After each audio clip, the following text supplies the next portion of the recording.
Today we have with us a 6'4" tall Australian leg spinner, two-time BBL winner, and a modern age combination of Anil Kumble and Shahid Afridi. With his fast leg spins and variations that can be over 100 clicks, please welcome Peter. KhiladiPro. I love India. I love obviously being a cricketer. India's like a second home for me. It's Mahatma Gandhi, the Chinnaswamy. Absolutely. Just in the background. Masala dosa.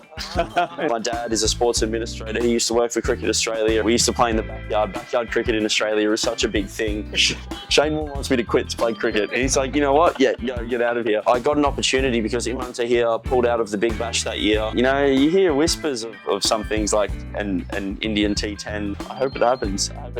Things, if they're worth it, they never come easy. I guess the IPL is the next one.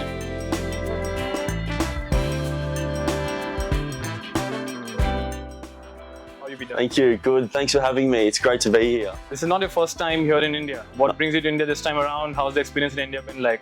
No, not the first time at all. I love India. I love, obviously, being a cricketer. India's like a second home for me. Whenever we have off-season in Australia, everything goes quiet. Where I'm from in Melbourne, it gets a bit wet. So to come here to Bangalore in particular, and train and work hard and experience the culture here, the vibrant culture is awesome for me. Right, the Bangalore weather is equally unpredictable, right? We had a bright sun out, it's raining now. But training in India, how you found the kids around here? How's the buzz in the academies? The IPL has really boomed the cricket scene in India. What's the vibe like from an Australian looking at the on-ground grassroots cricket here in India? I think one of the things I really like about India is when I land into the airport, I get out of the airport, drive towards the middle of the city, I just see buildings everywhere. Everyone's hungry, everyone's like, it's like electricity. Everyone's looking to build something, develop, grow.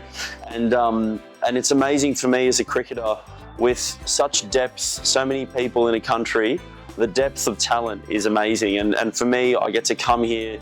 A lot of the Ranji Trophy players who aren't playing IPL are training at these academies, so to go and train with them and experience their style of play and test myself against that is amazing for me, and it's amazing for my development. Take us back to your childhood. You grew up in a household with 4 siblings, if I'm not wrong, and Australia has this beautiful sporting culture, everybody plays. So how did that shape who you are today? What were the biggest sibling rivalries, family rivalries you had in the house? How did that shape your game? Talk us. Yeah, so for me, 3 younger brothers, Max, Leo and Alexander, we all play cricket, we're cricket mad. Nice. So that really did shape our childhood. But not just cricket, we played Australian rules football, we played soccer, we played athletics, did a number of different sports. And cricket was always sort of like our favourite. We used to play in the backyard. Backyard cricket in Australia is such a big thing. In our backyard, we have this one wall on the offside to a right-hander. Right. So, of course, I started bowling leg spin because you want to spin the ball into that wall so the batter can't hit to the leg side and get their runs. Right. So, yeah, that's so funny. It's funny how things during our childhood shape us when we're older. Right. And being able to do that, being able to sort of, weave our bond in closer together through sport was amazing for us. And for me, I came from an area in Melbourne called Sunshine. So Sunshine is western suburbs, high immigrant population. So I've got Greek heritage. Obviously, I'm Australian, but my grandparents emigrated to Australia in the 60s. And, as Greeks, didn't really play cricket. Right. But yeah, my dad was embraced as a young Greek kid coming through in Sunshine to play cricket, and he was given opportunities, and those experiences in his childhood not only shaped him to then go and have a career in sports administration, but also shaped, I guess, the lives of his children as well. So I'm a cricketer now, and who would have thought when he was a kid back in the 60s, that opportunity to come down to the local cricket club would go on to eventually help produce someone like me who's now lucky enough to play cricket around the world. Awesome. We'll come to your experience as a global cricketing nomad, but going back to the pace of you jumping from, making the jump from club cricket or amateur cricket to playing professional, and I think the period between that is just about 12 to 18 months. So how big was the jump in terms of skill set, in terms of fitness? What were some things you had to do to make that jump very smoothly? You won Rookie of the Year, great performance in year 1, but what did that entail? What did that take? What did you learn from that? I was so lucky. I mean, I went from finishing high school to going into work, going into study, and for me, I had like a total, that just released the shackles. So I could try whatever I wanted. I could experiment with whatever I wanted in the game. And I remember I had one day, I was playing local cricket. So not even like what we call in Australia grade cricket. It was the level below. It was village cricket. It was just people on a Saturday getting together to have some fun. Right. And I had a coach tell me, look, try and bowl a bit faster, Peter, bowl with more energy. So my interpretation of that was to run in fast, bowl fast leg spin, and eventually that became what I bowl today. So I think one of the things that really helped me in my first few seasons of professional cricket was that element of surprise. I have a funny bowling action, sort of like a mix between Kumble. One I really like right now is Ravi Bishnoi from Lucknow in India. I sort of bowl similar to him, but I'm a little bit taller, so I get a bit more bounce. If I was more conventional, I wouldn't have been able to do. But I was also such a beneficiary of COVID. When COVID hit in Australia, my work went remote.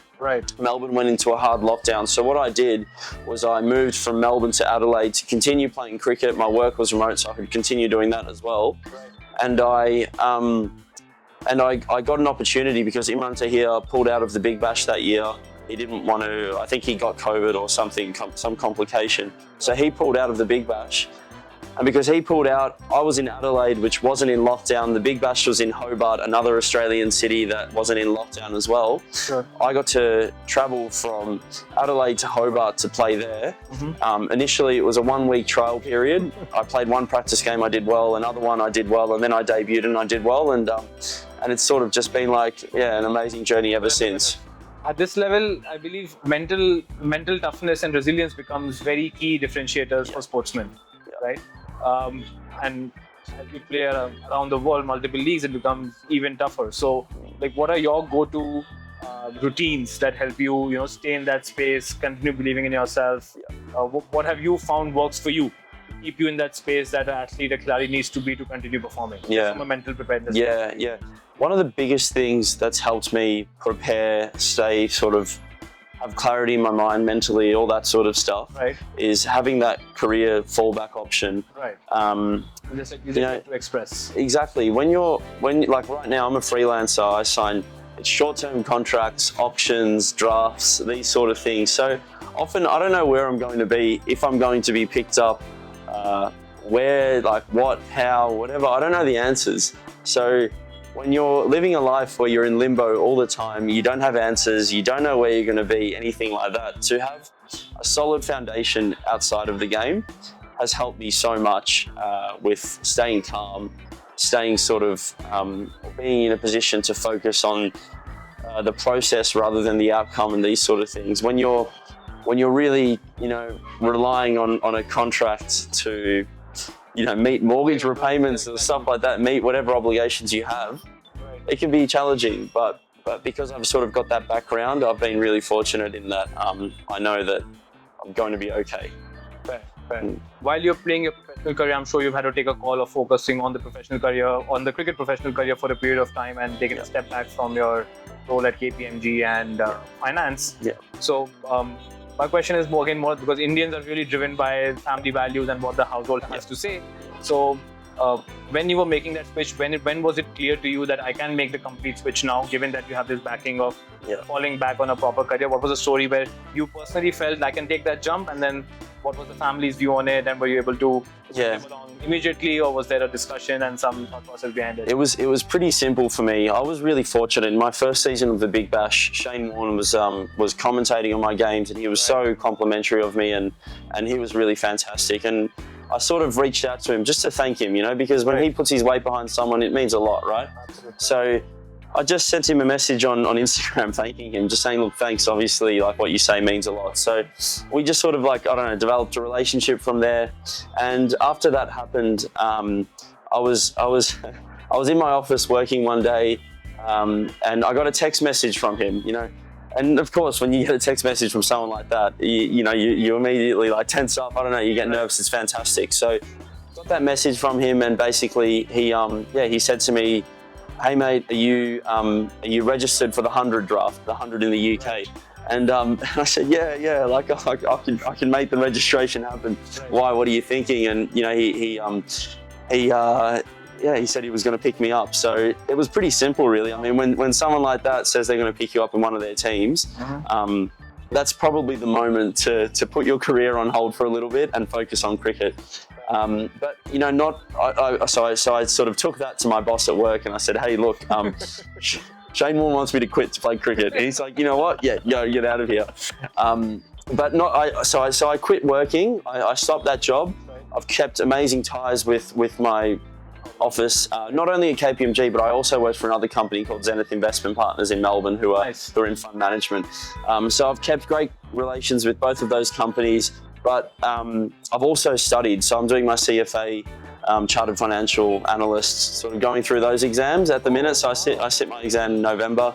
So yeah, I've been continuing on with all that other stuff through the CFA program as well, which has been... Probably dive into your time management skills. That's very impressive. But just sticking to Shane Warne for a bit, he's obviously is massively loved in India, and his demise was as shocking in this country as it must have been in Australia. So having won the first IPL, he continues remaining an inspiration for around the world and specifically India. We deeply loved him. Yeah, he's amazing, and I mean, he had a state funeral in Australia, and a lot of people were really saddened, obviously, to hear of his passing, and yeah, for me, I mean, him passing unfortunately meant that opportunity at the London Spirit was gone for me, but fortunately, I got an opportunity through Tom Moody at the Oval Invincibles to play there, and that sort of, from playing that competition, I guess my career is, I've sort of consistently been playing in competitions around the world, so.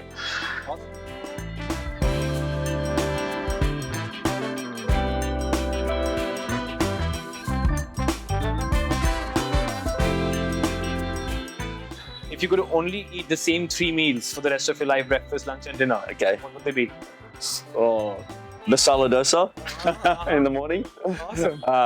Chicken souvlaki for lunch, and then for dinner, maybe I'll go to Italy and I'll have like a pasta or some sort of like fresh. Nice. You have millions of more Indian fans listening to that dosa.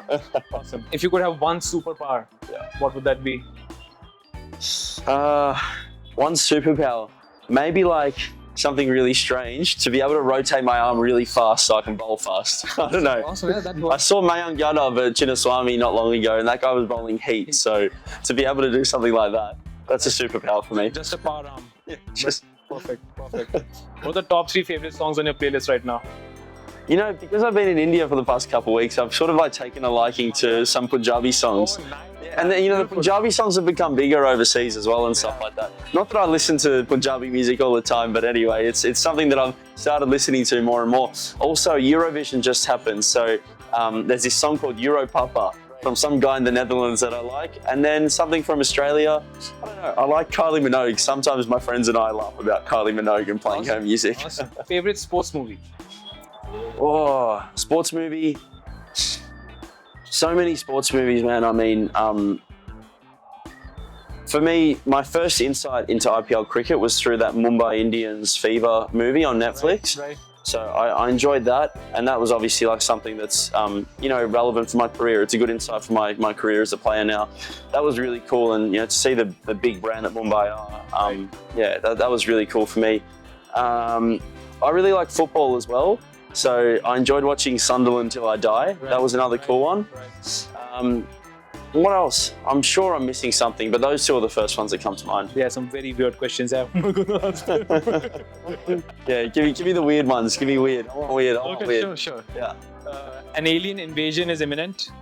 Of everybody on Earth, who would you choose as Earth's ambassador to go speak to the aliens? He's actually a good one. He's a good one. He's a good one. Absolutely. He's a very good one.